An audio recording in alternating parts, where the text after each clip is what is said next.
Hello friends, welcome to self study वाला। मैं हूं गरिमा और आज हम देखने वाले हैं 5 मार्च का करंट अफेयर्स।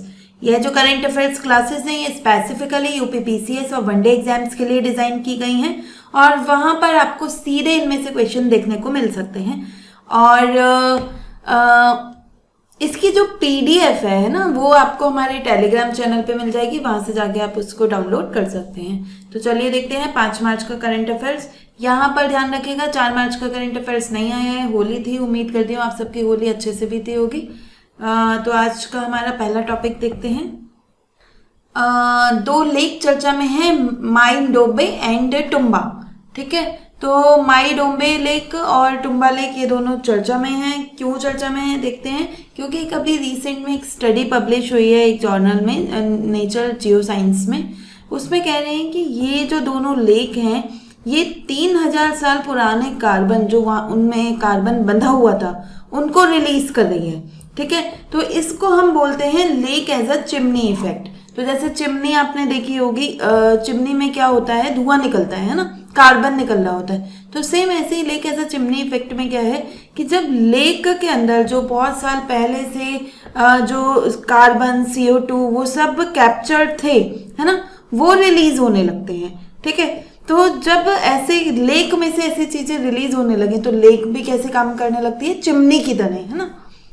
तो इस स्टडी ने बताया कि जो हमारा विश्व का सबसे बड़ा ट्रॉपिकल कार्बन सिंक है ना, जो सबसे बड़ा उष्ण कटिबंधीय कार्बन सिंक क्या होते हैं, जहाँ पे कार्बन जमा होता है ना, पीट के रूप में हो सकता है। ठीक, तो वहां से अब ये लीकेज शुरू हो गया है और अगर ऐसे ही कार्बन डाइऑक्साइड निकलती रही तो ये जल्दी ही जो ग्लोबल वार्मिंग है उसको बढ़ावा देगी।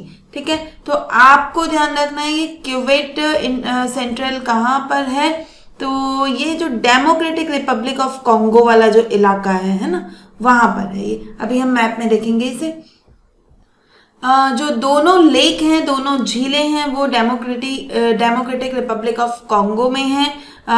जो कॉन्गो बेसिन है, कॉन्गो बेसिन का जो हार्ट माना जाता है, ठीक है, वहां पर ये दोनों लेक मौजूद हैं। और जो लेक माइडोबे है उसे ब्लैक वाटर लेक भी कहते हैं। अफ्रीका की सबसे बड़ी ब्लैक वाटर लेक है। ठीक है, ब्लैक वाटर लेक क्योंकि जो उसका पानी है थोड़ा सा मैला है ना। क्यों मैला है, क्योंकि जैसे मैंने आपको बताया कि उसमें कार्बन जमा था, है ना, पीट के रूप में ऑर्गेनिक मैटर जमा था, तो उसकी वजह से उसके वाटर का कलर क्या हो जाता है, थोड़ा सा काला हो जाता है। कहाँ पर है ये, जो डेमोक्रेटिक रिपब्लिक ऑफ कॉन्गो है वहां पर है ना, पूछा जा सकता है। दूसरा है लेक टुम्बा। कल हमने, आपको ध्यान होगा, हमने एक लेक टाना पढ़ी थी कल के करंट अफेयर्स में, लेक टाना।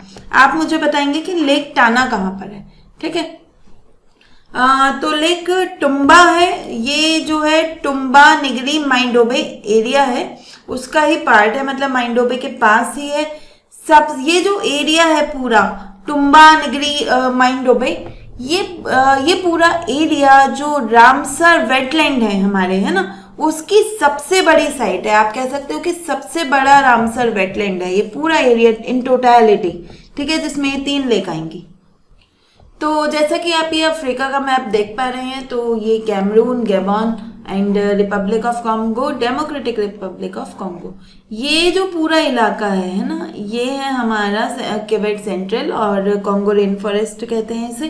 ठीक, तो आपको थोड़ा ध्यान रखना है, अफ्रीका के मिडिल में है, भूमध्य रेखा यहाँ से गुजरती है। ठीक है, उसी के दोनों ओर जो उष्णकटिबंधीय वन है ये विकसित हुए हैं। ठीक, तो क्वेश्चन क्या बन सकता है, सिंपल कि ये 2 लेक चर्चा में रही थी, माइंडोबे और टुम्बा, तो कहाँ पर है ये दोनों लेक, तो आंसर सिंपल सा है, डेमोक्रेटिक रिपब्लिक ऑफ कॉन्गो में है। Lake as a chimney effect क्या होता है, तो जब लेक जो है एंशियंट कार्बन को जो उसने स्टोर किया है हजारों लाखों सालों में, उसको रिलीज करने लगती है ना, तो उसे कहते हैं हम lake as a chimney effect. Next एक हेलीकॉप्टर और एक मिसाइल चर्चा में रही है, ALH MK3 हेलीकॉप्टर और VL स्थिल मिसाइल। ठीक है, तो इसे देखते हैं क्यों चर्चा में रही है और इसमें क्या है काम की बात।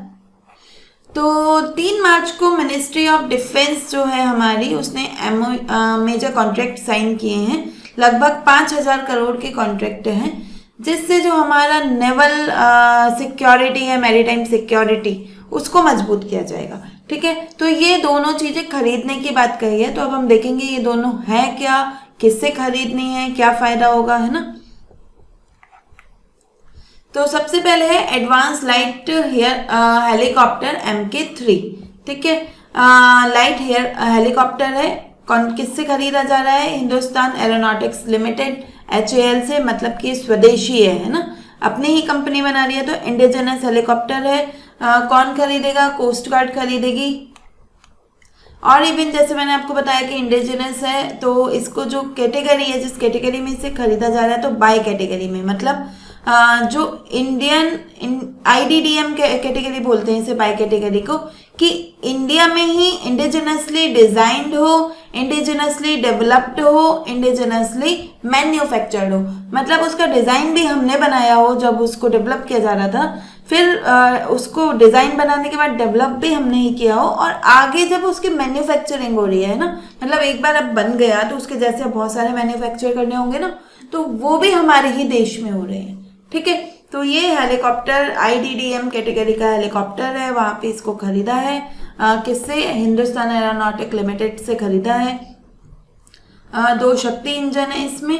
काम क्या आता है? ये आएगा जो ऑफशोर इंस्टॉलेशंस हैं, सर्च एंड रेस्क्यू ऑपरेशन होते हैं, एंटी पायरेसी मिशन, मतलब जो शोर के किनारे किनारे जहां पर भी हमें जरूरत पड़ती है, तट के किनारे, तो वहां पर जो है ये काम आने वाला है ना, कि तट के किनारे कुछ ऐसे प्रतिष्ठान है जिनकी सुरक्षा करनी है, कुछ खोज या बचाव कार्य चलाने हैं, कोई ऐसी आपदा आ गई है, ठीक है, या फिर पायरेसी हो रही, पायरेटिक जहाज है ना, तो उनके विरुद्ध कोई ऑपरेशन लॉन्च करना है, तो वहां पे ये काम में आने वाला है। ओके, नेक्स्ट है हमारा वर्टिकल लॉन्च स्थिल मिसाइल VL स्टिल। इसमें जो VL है ना, ये वर्टिकली लॉन्च्ड है। वर्टिकली लॉन्च्ड है मतलब जनरली आपने देखा होगा मिसाइल ऐसे होती है ना, इस तरह के किसी जो व्हीकल होगा उस पे रहेगी, लेकिन ये ऐसे है, ठीक, वर्टिकल, ऊपर से जाके पहले ऊपर जाएगी सीधा, फिर आएगी नीचे।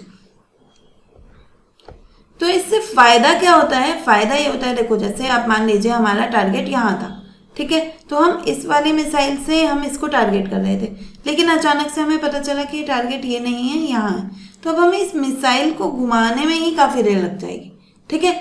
लेकिन ये जो मिसाइल है ये 360 डिग्री रोटेट हो सकती है, मतलब एक 360 डिग्री की रेंज में किसी को भी निशाना बना सकती है एकदम तुरंत से ही, है ना। इन्हें जो अपने स्थान से मूव करना है उसमें ज़्यादा टाइम नहीं लगता है, ठीक है। तो ये होती है वर्टिकल लॉन्च। वर्टिकल लॉन्च मतलब एकदम वर्टिकली सीधे ही लॉन्च होंगे, ठीक है। क्या ये भी इंडिजिनसली डेवलप्ड है? नहीं, ये रशियन फेडरेशन, रूस से खरीद रहे हैं हम, JSC रोसोबोरोन एक्सपोर्ट, ठीक है। तो वो जो है वो इसको हमें सेल करेगा, इंडियन नेवी इसको खरीदेगी। सरफेस टू एयर मिसाइल है, आपको बताया सरफेस से छोड़ी जाएगी, एयर हवा में जाएगी, तो सरफेस टू एयर मिसाइल है। 45 किलोमीटर के दायरे में जो भी कोई खतरा है उसको न्यूट्रलाइज करने में सक्षम है, इंटरसेप्ट करने में सक्षम है। तो देखते हैं क्वेश्चन क्या बन सकता है कि हाल ही में ये मिसाइल चर्चा में रही, इसको हम कौन सी कैटेगरी की मिसाइल है? तो ये है एयर टू एयर, नहीं सरफेस टू एयर, हाँ, है ना, तो सरफेस टू एयर मिसाइल है। ओके, नेक्स्ट टॉपिक है हमारा मूसा सिक्किमेंसिस, ठीक है। तो ये क्या है, ये क्यों चर्चा में है, इसको समझ लेते हैं। ये एक तरह का वाइल्ड बनाना है ना, जो जंगली बनाना केला होता है उसकी प्रजाति है। नागालैंड की जो नागालैंड विश्वविद्यालय है उसने इस पर एक स्टडी किया था, तो उसको पब्लिश किया है, ठीक है।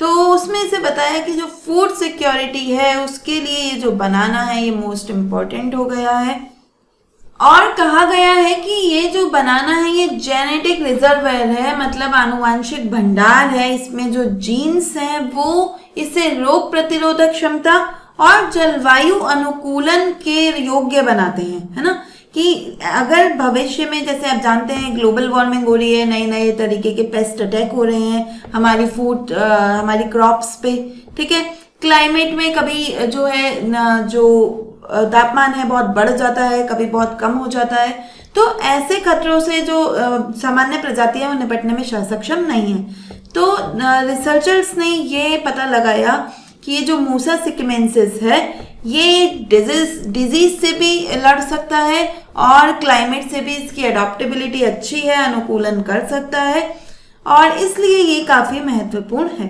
और इवन जो पनामा डिसीज है अभी, है ना, जो केले की प्रजाति में हो रही है इस समय, उसको भी डील कर रहा है ये। ओके, इसे दार्जिलिंग बनाना, सिक्किम बनाना, वाइल्ड सीडेड बनाना नाम से जाना जाता है। और जैसे उसका नाम ही है सिक्किमेंसिस, तो आपको पता चल गया होगा कि सिक्किम माने नॉर्थ ईस्ट के इलाकों में ज़्यादा हो रहा है ना। तो ये कहाँ कहाँ पे होता है, नेटिव रेंज क्या है इसकी, ईस्टर्न हिमालय में होता है, नॉर्थ ईस्ट इंडिया में होता है, और ये one of the highest altitude banana species है कि जो बहुत ऊंचाई पे जो बनाना लगते हैं। जनरली बनाना इतनी ऊंचाई पे होते नहीं है ना, क्योंकि कम तापमान की फसल नहीं है, तो वहाँ पर जो बनाना हो रहे हैं उनकी प्रजाति में से एक है। और इसके कुछ जो मेडिसिनल यूज भी हैं, औषधीय उपयोग हैं, कि जो ट्रेडिशनल जो ट्राइब्स हैं वो इसे एज अ अल्सर के दौरान या फिर डायबिटीज के दौरान इसे औषधि के रूप में यूज करती हैं। ठीक है, तो ये तो एक थी। क्वेश्चन क्या बन सकता है कि मूसा सिक्वेंसिस क्या है ना, क्यों चर्चा में है, दूसरा पॉइंट है, और कहाँ पर पाया जाता है, तीसरा पॉइंट। ये तीन ही जगह से आपका क्वेश्चन आ सकता है।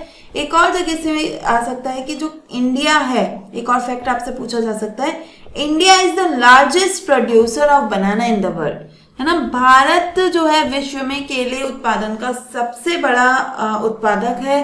और भारत में कौन है सबसे बड़ा उत्पादक, तो आंध्र प्रदेश है। तो ये आपको ध्यान रखना है, भारत विश्व का सबसे बड़ा उत्पादक है और आंध्र प्रदेश भारत का सबसे बड़ा केला उत्पादक है। मूसा सिक्वेंसिस के संदर्भ में आपको कुछ स्टेटमेंट दिए गए हैं, इनका पता लगाना है। पहला है वाइल्ड बनाना स्पेशीज है, जंगली केले की प्रजाति है, सही है। 2000 मीटर एल्टीट्यूड पे ग्रो करती है, ये भी सही है। और ये एक जेनेटिक सोर्स है जो बनाना में डिजीज रेजिस्टेंस को इम्प्रूव कर सकता है, रोग प्रतिरोधक क्षमता को बढ़ा सकता है, तो ये भी सही है ना। तो तीनों स्टेटमेंट सही है, आंसर बनेगा हमारा 1, 2, 3।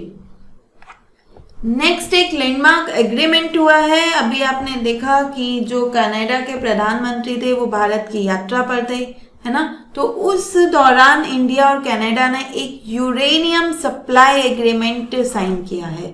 जी हाँ, यूरेनियम सप्लाई। अब कनाडा हमारे को यूरेनियम सप्लाई करेगा। देखिए, जो अभी वो नेचर वाला केस हुआ था उसके बाद से भारत और कनाडा के संबंध बहुत खराब हो गए थे, है ना। लास्ट जो 1-2 साल गए हैं वो भारत और कनाडा के संबंधों के बहुत लोएस्ट टाइम रहा था। लेकिन अब ऐसा देखा जा रहा है कि वो संबंध फिर से मजबूत होते दिख रहे हैं इस एग्रीमेंट के साथ। तो आपको ध्यान रखना है इसका जो प्राइस है कि कितने का एग्रीमेंट हुआ है ना। ये फिगर भी आपको ध्यान रखना है, $2.6 बिलियन। ठीक है, तो आप इसे ध्यान में रखेंगे।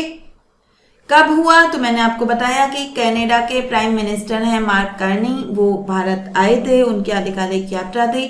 उस दौरान ये जो समझौता है ये साइन हुआ, और उसमें उन्होंने ये भी कहा कि हम जो सेपा है, कॉम्प्रिहेंसिव इकोनॉमिक पार्टनरशिप एग्रीमेंट, उसको थोड़ा सा फास्ट ट्रैक करते हैं, उसको थोड़ा तेजी से आगे बढ़ाते हैं। ठीक है, कॉन्ट्रैक्टर कौन है, ये तो चलो कनाडा है। कनाडा तो देश है ना। कनाडा देश में कौन सी कंपनी हमें यूरेनियम सप्लाई करेगी, तो उसका नाम याद रखना है, कैमिको कॉर्पोरेशन। ठीक है, कैमिको कॉर्पोरेशन कहाँ पर है, कनाडा में है। One of the world's largest uranium producer है। ठीक है, विश्व का जो भी बड़े यूरेनियम प्रोड्यूसर कंपनीज हैं उनमें से एक है।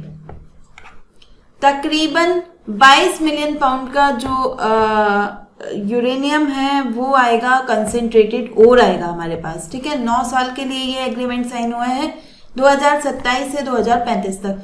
क्यों महत्वपूर्ण है हमारे लिए? क्योंकि देखिए आपको ध्यान होगा कि जो भारत है उसने पेरिस एग्रीमेंट में कहा है कि हम फॉसिल फ्यूल का यूज़ कम करेंगे। अब फॉसिल फ्यूल कम यूज़ करेंगे तो बिजली कहाँ से लाएंगे? तो बिजली लाएंगे न्यूक्लियर एनर्जी से, ठीक है। तो उस न्यूक्लियर एनर्जी के लिए हमें चाहिए न्यूक्लियर फ्यूल, और आप जानते होंगे कि जो यूरेनियम है वो सबसे अच्छा न्यूक्लियर फ्यूल है। तो ये भारत का जो एक गोल है कि भाई हम 2047 तक 2047 जब हमें 100 साल हो जाएंगे आज़ादी के, तब तक हम 100 गीगावाट न्यूक्लियर एनर्जी बनाएंगे, ठीक है। तो हमारे इसको मजबूत करता है और स्ट्रेटेजिकली भी बहुत इम्पोर्टेंट है। अभी हम जो यूरेनियम मंगाते हैं, कहाँ कहाँ से मंगाते हैं? कजाकिस्तान से, उज्बेकिस्तान से और रूस से, है ना। तो अब हमारी जो ये बास्केट है यूरेनियम की वो और डाइवर्सिफाई हो रही है, ठीक है। देखिए डाइवर्सिफिकेशन जो है वो ऊर्जा सुरक्षा में, एनर्जी सिक्योरिटी में एक बहुत महत्वपूर्ण मुद्दा माना जाता है। क्योंकि मान लीजिए अगर आप किसी एक देश पे ही डिपेंडेंट हैं, है ना, जैसे अभी हमने देखा कि हम तेल के लिए मुख्य तौर पे गल्फ देशों पे ही डिपेंडेंट है। अब गल्फ देशों में जैसे ही स्थिति खराब हुई तो हमारी ऊर्जा सुरक्षा पे संकट आ गया, है ना। हम उससे, हमारा उस युद्ध से कोई लेना देना नहीं, ठीक है। हम किसी पार्टी को सपोर्ट नहीं कर रहे, लेकिन फिर भी हम उससे प्रभावित हो रहे हैं और बहुत बड़े तौर पे प्रभावित हो रहे हैं। तो उसका रीजन ये है कि हमारी जो एनर्जी बास्केट है वो इतनी डाइवर्सिफाई नहीं थी, ठीक है। तो इससे क्या होगा, जो यूरेनियम की जो बास्केट है वो डाइवर्सिफाइड होगी, हमें एक चौथा सप्लायर मिल जाएगा और हमारी ऊर्जा सुरक्षा के लिए ये एक महत्वपूर्ण बिंदु है। तो पूछेगा रिसेंट में किसके साथ हुआ ये एग्रीमेंट, तो आप बताएंगे कनाडा के साथ। कौन सी कंपनी करेगी? तो कैमकेओ कॉर्पोरेशन, इसका नाम भी ध्यान रखना है। नेक्स्ट हमारा टॉपिक है कि जो यूके है, यूनाइटेड किंगडम है, उसका एक देश स्कॉटलैंड। तो स्कॉटलैंड जो है वो पहला ऐसा देश बन गया है यूके का जिसने वाटर क्रिमेशन या फिर जो जलीय दाह संस्कार है उसको लीगलाइज किया है, उसको वैध किया है, ठीक है। अब आप सोच रहे होंगे, आपके माइंड में आ रहा होगा कि यूके मीन्स ब्रिटेन, है ना। तो देखिए जो यूके है वो 4 देशों से मिलकर बना है, 4 कंट्रीज हैं, कॉन्स्टिट्यूएंसीज हैं। उसमें पहली तो इंग्लैंड है सबसे मेजर, ठीक है। इंग्लैंड के बाद आता है नंबर 2 पे स्कॉटलैंड, ठीक। नंबर 3 पे वेल्स और नंबर 4 पे हमारा नदर्न आयरलैंड, ठीक। तो ये 4 कॉन्स्टिट्यूएंसीज या देश मिलके क्या बनाते हैं? यूके, यूनाइटेड किंगडम, है ना, कि जो यूनाइटेड किंगडम है। अब इन तीनों को अगर जोड़ दिया जाए, इंग्लैंड, स्कॉटलैंड और वेल्स को, है ना, तो ये बनता है हमारा ब्रिटेन, ठीक है। तो ये थोड़ा सा अंतर है, एक्चुअली है कुछ नहीं, पॉलिटिकली साथ हैं तो यूनाइटेड किंगडम है ना। और अगर हम ज्योग्राफी में देखें तो आपको स्कॉटलैंड, इंग्लैंड और वेल्स ये तीनों एक साथ दिखाई देते हैं, तो वो है हमारा एक ज्योग्राफिकल आइलैंड है ना, इंग्लैंड, स्कॉटलैंड और वेल्स, तो उसे कहा जाता है ब्रिटेन, ठीक है। क्योंकि जो नदर्न आयरलैंड है वो उस आइलैंड का, आपने देखा होगा कि कुछ कुछ इस तरह से है हमारा इंग्लैंड, है ना, इस तरह से। तो इसके 3 भाग तो इसी क्षेत्र में है ना, इंग्लैंड, स्कॉटलैंड और वेल्स। और ये वाला पार्ट थोड़ा सा अलग है, तो ये है नदर्न आयरलैंड, ठीक। तो अगर हम इन सबको मिला दें तो बन जाता है यूके, यूनाइटेड किंगडम। और अगर हम खाली इसकी बात करते हैं, ये जो सबसे बड़ा आइलैंड है, तो ये है खाली ब्रिटेन, ओके। स्कॉटलैंड में ही ऐसा क्यों किया गया? क्योंकि 84% पब्लिक ने ऐसा बोला था कि हमें जो एंड ऑफ लाइफ है ना, वो भी कैसे होना चाहिए, जो अंतिम संस्कार है वो भी पर्यावरण अनुकूल होना चाहिए, ठीक है। तो अगर किसी को जलाया जा रहा है तो उस दौरान बहुत सारा जो प्रदूषण है वो हो रहा है, कार्बन एमिशन हो रहा है, तो वो बिल्कुल ग्रीनर नहीं है ना। अगर हम देखें कि क्या और देशों में भी ऐसा है, तो हाँ बिल्कुल है। देखिए स्कॉटलैंड यूके का तो पहला है, लेकिन उससे पहले यूएस के बहुत सारे जो स्टेट्स हैं उन्होंने, कनाडा ने, साउथ अफ्रीका ने, आयरलैंड ने, इन लोगों ने पहले से ही जो वाटर क्रेमेशन है उसको वैध किया हुआ है, लीगलाइज किया हुआ है। और इवन एक आर्क बिशप डेस्मंड ट्यूटू है ना, उनका जो 2022 में अंतिम संस्कार किया गया वो भी इसी मेथड से किया गया। मेथड समझ लेते हैं ये क्या है। वाटर क्रेमेशन को एक्वेमेशन, रेजोमेशन, एल्कलाइन हाइड्रोलिसिस है ना, इन नामों से भी जाना जाता है। इसमें क्या होता है कि एक स्टील का चैम्बर होगा, उसमें बॉडी को रखा जाएगा और उसमें वाटर और एल्कलाई मतलब एक क्षार रख दिया जाएगा। जनरली पोटेशियम हाइड्रोक्साइड रखा जाता है, KOH। अब होता क्या है, ये जो क्षारीय विलयन बन जाता है, सॉल्यूशन हो जाता है, इसमें बॉडी जब रखी जाती है तो बॉडी इसको डिसॉल्व होना शुरू हो जाती है।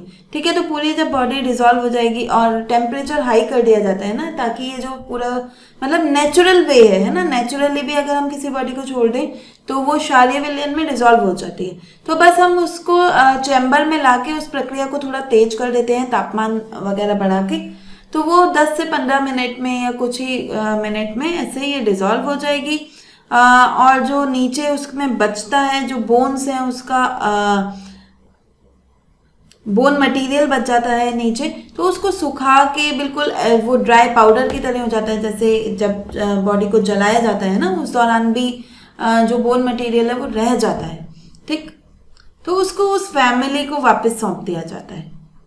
तो ग्रीन टेक्नोलॉजी है, कार्बन फुटप्रिंट कम है, कार्बन कम रिलीज होता है, एनर्जी एफिशिएंसी है क्योंकि ज़्यादा एनर्जी की ज़रूरत नहीं होती है ना। अगर हम दूसरी तरह से दाह संस्कार करते हैं, किसी को जलाएंगे है ना, चाहे वो इलेक्ट्रिक के रूप में ही क्यों ना हो, लेकिन उसमें एनर्जी की ज़रूरत होगी। इसी के साथ एयर पॉल्यूशन नहीं होगा, लैंड यूज़ नहीं होगा, लैंड यूज़ कम होता है ना। तो क्वेश्चन बनेगा कि किसने लीगलाइज किया है, तो आंसर आएगा हमारा स्कॉटलैंड ने। नेक्स्ट टॉपिक है हमारा वाइड बैंड गैप। ठीक है, इसके आधार पर एक इंटीग्रेटेड ड्राइव सिस्टम को अडॉप्ट किया है ministry of electronics and information technology, MITI ने इसे लॉन्च किया है कि हमने अपना indigenously developed 30 kilowatt wide band gap based integrated drive system launch किया है। कहाँ पर? IIT मद्रास में। पहले समझेंगे कि क्या है, उससे पहले देख लेते हैं कि किस किसने इसे इनोवेट किया है। तो CDEC, centre for development of advance computing है ना, इसी का एक संस्थान है, तिरुवनंतपुरम में है। और IIT मद्रास तो मैंने आपको बताया ही। और इंडस्ट्री की ओर से ल्यूकास TVS है ना, ये तीनों ने मिलकर इसे विकसित किया। और किस मिशन के अधीन इसे किया गया है? तो national mission on power electronics technology. ठीक है, उसके अधीन उस मिशन का उद्देश्य है कि भारत को इलेक्ट्रॉनिक्स के क्षेत्र में सेल्फ रिलायंट बनाना है ना। अभी देखो कि हम बहुत सारे जो इलेक्ट्रिक व्हीकल हैं वो इंपोर्ट करते हैं, तो अब देश ने एक मिशन चला रखा है कि नहीं, हम इसे स्वदेशी बनाएंगे, खुद से डेवलप करेंगे, खुद से निर्मित करेंगे। तो उस मिशन के तहत इसको एग्जीक्यूट किया गया, उसके तहत इसे बनाया गया है। तो देखिए ये होता क्या है ना, इसे समझते हैं। तो जैसे आप समझ लीजिए कि कुछ ना जो बैंड होते हैं इलेक्ट्रॉन में है ना, इलेक्ट्रॉन में बैंड में भी अगर आपका फिजिक्स बैकग्राउंड है तो आपने पढ़े होंगे। हम आसान भाषा में समझे तो इलेक्ट्रॉन का एक घर है ना, जिसमें वो आराम से रह रहा है। मान लीजिए ये घर है, इसमें आराम से रह रहा है। लेकिन क्या होता है कि अगर इसे ग्रो करना है, इलेक्ट्रिसिटी जनरेट करनी है, तो इसे अपने सेफ जोन से बाहर आना होगा है ना। सेफ जोन से बाहर आने के लिए मीन्स ऐसे समझ लेते हैं, इसे कमाने के लिए बाहर जाना पड़ेगा है ना। तो ये जो घर है इसका, ये है वैलेंस बैंड। और ये जो वो बाहर आया है अपनी इलेक्ट्रिसिटी जनरेट करने के लिए, इसको बोलते हैं कंडक्शन बैंड। ठीक है, तो जो हमारा नॉर्मल सेमीकंडक्टर होते हैं, सिलिकॉन बेस्ड सेमीकंडक्टर होते हैं, उनमें क्या होता है, हम इससे थोड़ी सी एनर्जी देते हैं, ये इलेक्ट्रिक बैंड में पहुंच जाता है, कंडक्शन बैंड में पहुंच जाता है, और फिर वहाँ से जब वापस आता है तो फिर इलेक्ट्रिसिटी जनरेट करता है। और ज़्यादातर जो इलेक्ट्रिक व्हीकल है वो इसी सिद्धांत पे काम कर रहे होते हैं। लेकिन अब समस्या ये है कि इसका जो ये बैंड गैप है ये कम होता है ना। जो नॉर्मल सिलिका वाले होते हैं, सिलिकॉन वाले, उनका बैंड गैप कम होता है। इसकी वजह से क्या होता है कि वो बहुत जल्दी गर्म हो जाएंगे, है ना। और इंडिया का क्लाइमेट है जहाँ पे 50-50 डिग्री भी पहुंच जाता है, तो वहां पे फिर ये जो होते हैं ये इनकी वर्किंग खराब होनी शुरू हो जाती है। आपने देखा होगा कि मोटर फटने के केसेस आते हैं, है ना, क्योंकि ये ठीक से काम नहीं कर पाते, बहुत जल्दी गर्म हो जाते हैं और बहुत ज्यादा स्पेस घेरते हैं, ठीक है, कम एनर्जी स्टोर करते हैं। तो अब हमने एक ऐसा जो डेवलप किया है उसमें ये वाइड है मतलब कि इससे भी ऊपर होगा, है ना। जो कंडक्शन बेंड है वो और ऊपर है। ये जो गैप है, ये जो गैप हमें दिख रहा है ये काफी वाइड है ना। तो गैप वाइड होने से क्या होगा, अब इसे ज्यादा एनर्जी चाहिए होगी ऊपर जाने के लिए, है ना, और ज्यादा एनर्जी चाहिए होगी, तो इसकी जो टॉलरेंस है वो बढ़ जाएगी, ठीक है। अब ये ज्यादा टेम्परेचर को टॉलरेट कर पाएगा, भारत के 50 डिग्री टेम्परेचर को भी टॉलरेट कर पाएगा, इसी के साथ ज्यादा एनर्जी स्टोर कर पाएगा अपने अंदर। और सबसे बड़ी बात जो इसका डिजाइन है ना, वो इंटीग्रेट करता है इलेक्ट्रिक मोटर और इन्वर्टर को एक ही यूनिट बना देता है।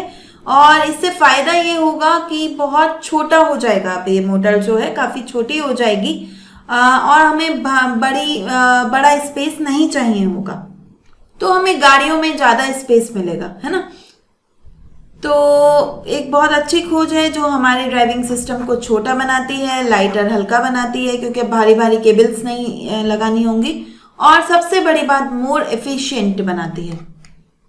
इसी के साथ थर्मल मैनेजमेंट हो पाता है कि इंडिया के हॉट क्लाइमेट में भी चल पाए गाड़ी, उसके जो बैटरी है वो फटे नहीं, है ना, तो उसको आसान करती है ये।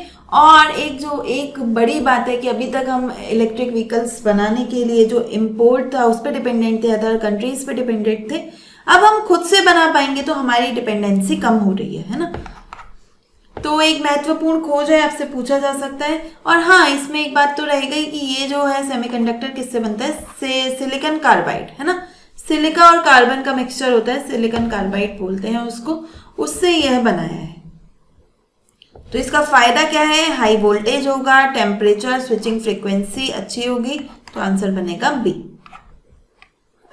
जीआई टैग की कार्बी एंगलोंग अदरक को एक्सपोर्ट किया गया है लंदन में पहली बार, है ना। तो आपसे पूछा जा सकता है कि कहाँ कौन से इलाके की है ये जिंजर, ठीक।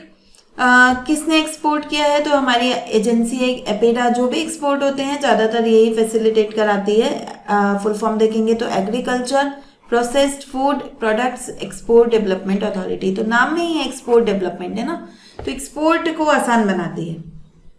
पहली बार ऐसा हुआ है कि असम का कोई जो मसाला है, जीआई टैग्ड मसाला, वो यूरोपियन मार्केट में गया है। इससे क्या होगा कि असम के जो फार्मर्स हैं, ट्राइबल फार्मर्स, उनके लिए अपॉर्चुनिटीज एनहेंस होंगी, है ना। जीआई टैग कब मिला था इसको, 2014-15 में मिला था। कहाँ पे बनता है, तो कार्बी एंगलोंग नाम है, तो कार्बी एंगलोंग तो असम में ही है, तो सिंघासन हिल्स में, है ना, वहां पे ये बनता है। तो आपसे पूछा जाएगा कि हाल ही में लंदन में भेजा गया है कार्बी एंगलोंग अदरक, कहाँ पर इसको ओरिजिनेट होता है, कहाँ पे उगाया जाता है, तो असम में। नेक्स्ट ऐसा क्वेश्चन भी आ सकता है कि किसने इसके निर्यात को सुगम बनाया है, तो आंसर आएगा एपेडा ने। एक गुलिस्तान पैलेस और चर्चा में है, उसको भी देख लेते हैं क्यों चर्चा में है। क्योंकि यूनेस्को की वर्ल्ड हेरिटेज साइट है।